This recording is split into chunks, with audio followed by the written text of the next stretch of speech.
Hi everyone, and welcome to this week's Take 5.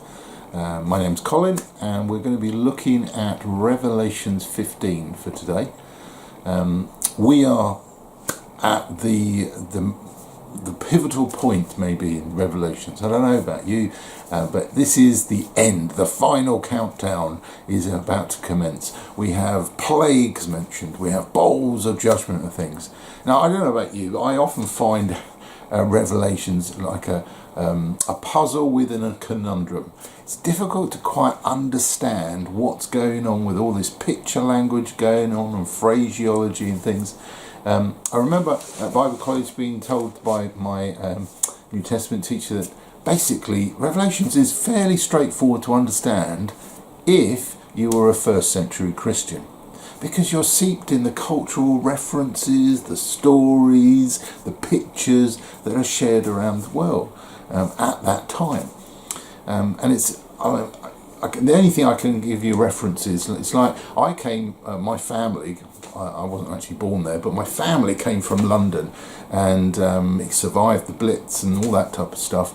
And I grew up on stories of that from my grandparents, but in amongst all those reference, all these stories that went on, there were lots of phraseology. Maybe East End Cockney was slipping in, and if I said to you, I'm going to put it in my skyrocket and I'm going to walk up the apples and pears, you probably, if you had no reference points about London culture, wouldn't quite understand. You'd be able to translate my words, but would that phraseology mean much to you?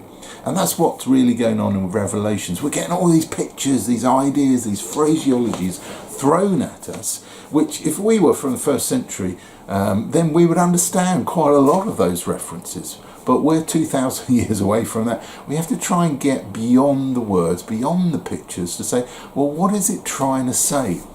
And here we have Revelations 15, they're talking about he saw heaven and another marvellous event happening, 7 angels with 7 bowls of judgments.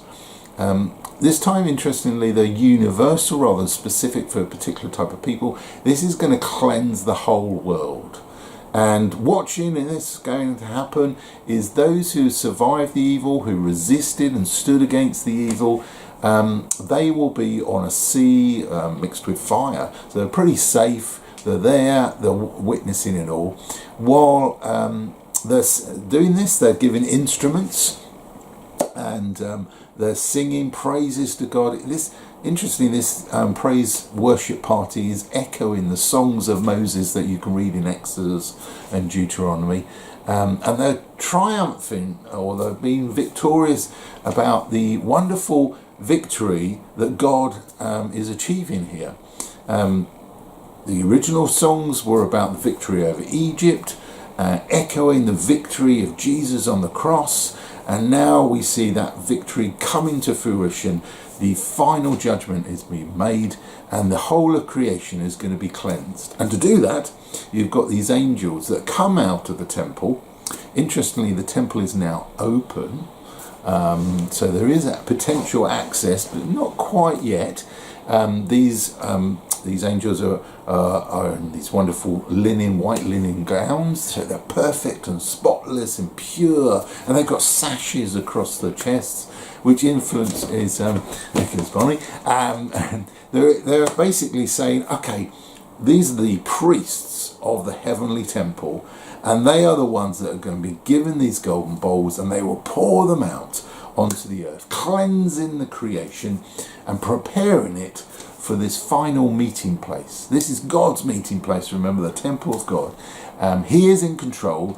He's ultimately going to cleanse the world, and evil is going to be finally punished, which is good news, but horrific at the same time. And I suppose in many ways this chapter made me think to myself, okay, the purity of God's creation is corrupted, and something needs to be done. Well, Jesus has accomplished the way that we can get back into a relationship with the Father, but now the rest of creation has to be sorted out. And eventually God's patience is over. The time that we've been given is run out, and if you haven't stood for God, then you're not going to be included in those people that are watching this going on. You're going to have these plagues poured upon the earth, and creation and evil are going to be dealt with finally. So, I mean, I think Jesus said, don't fear a man who can damage the body and kill you. Fear the one who can destroy your soul. And so here we have demonstrating God's wrath, being able to wipe out evil and cleanse the creation. So when you're thinking through this passage, when you're meditating on it today, just pray, Lord, I want to be pure enough for you. I want to be a champion for you. I want to resist what the world throws at us, and what the world says is good, but actually is evil.